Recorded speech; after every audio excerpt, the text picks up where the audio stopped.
I think it's good to be aware of all the possibilities. I used to tell people that when I was teaching Tae Kwon Do, like people that would compete, if they were really, really nervous, I'd be like, the really smart people are really nervous because you're aware of all the possibilities, of everything that can go wrong. The people that aren't worried about it at all, they're usually dumb.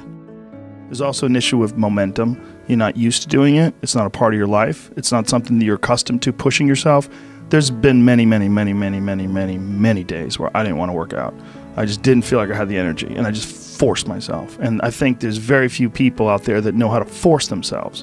That's a learned, that's a learned skill. It's that kind of discipline and focus. You have to have like real rigid requirements of yourself where you don't allow yourself to back out of things and you don't allow yourself to slack off.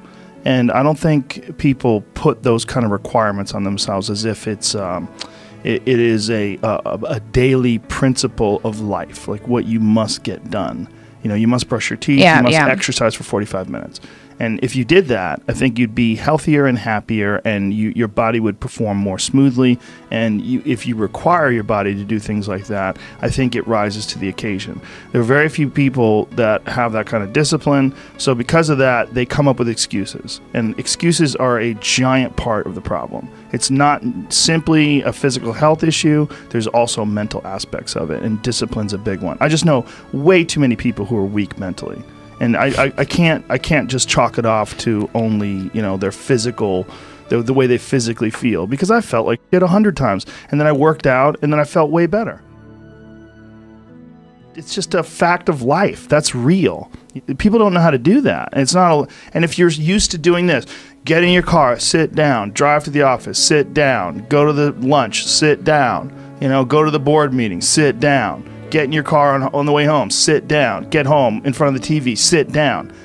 Then go to the gym. They don't have any energy. You know, their body's not, their body's like, I don't have it in me to do this.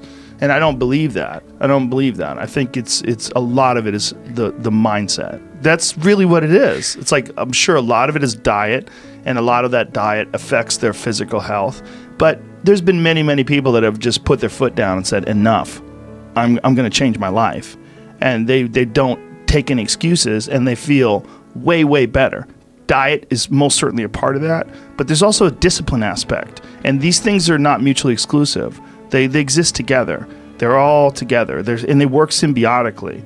The way your mindset affects the choices you make with your diet.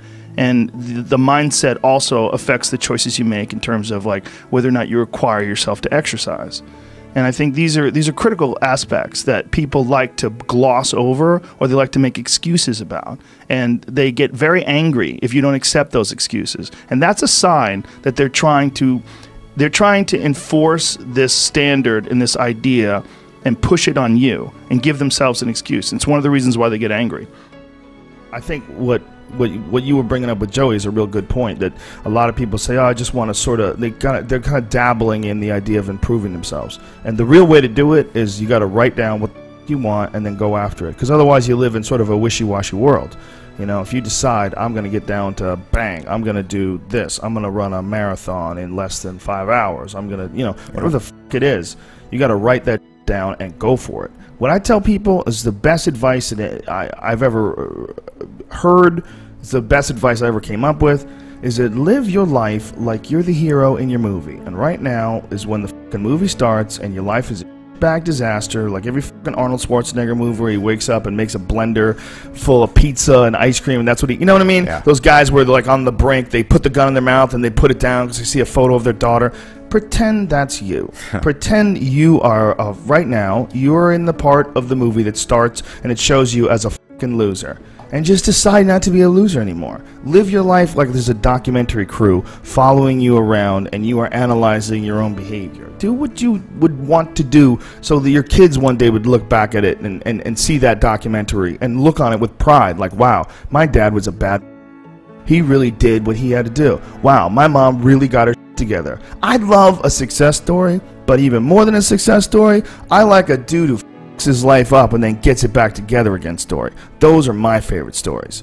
And the way to do that, you got to write it down. You got to think that you are the hero in your own fucking movie, and then you got to sit down and you got to write down what you need to do.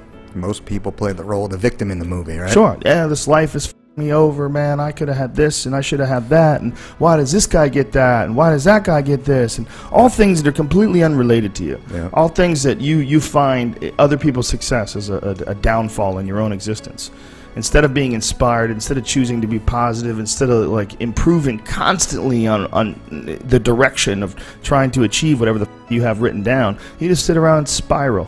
You know, there's nothing more miserable than sitting around someone who's complaining all the time. It is one of the most annoying things ever. Everybody hates it when someone just sits around and they complain about their life and they don't do jack shit about it, and you tiptoe around it. You don't know what to say. Well, she gets upset when you bring that up. I don't want to bring that up. And you want to go, you f***ing crazy, but you know what's wrong with your life. Yeah. Stop announcing it to everybody else and go out and fix that. Well, there's purity in physical pursuits, right? Because it doesn't matter what your social status is. It doesn't matter how people perceive you. When it comes down to how long can you stay in that pool, when it comes down to how far can you run, right, when it comes down to how much can you push yourself past the part where you want to quit, right, how far can you keep going, there's a purity in that it dissolves social order. All what people think about you goes out the window. It's who are you right now? That's right. Who are you right now? This is something I've cultivated for a long time and avoided things that make me unhappy and figured out what those things are and been very rigid about eliminating them from my life. And one of the big ones is eliminating interactions with people that are negative. That is gigantic. And because I've realized that I'm not really as independent as I used to like to think I was. I used to like to think that my thought process was independent and that I don't give a fuck what anybody thinks. That's nonsense. People say that because they absolutely care what people think and it bothers them. So they say, I don't give a fuck. But that I don't give a fuck stuff is almost entirely nonsense. You do care.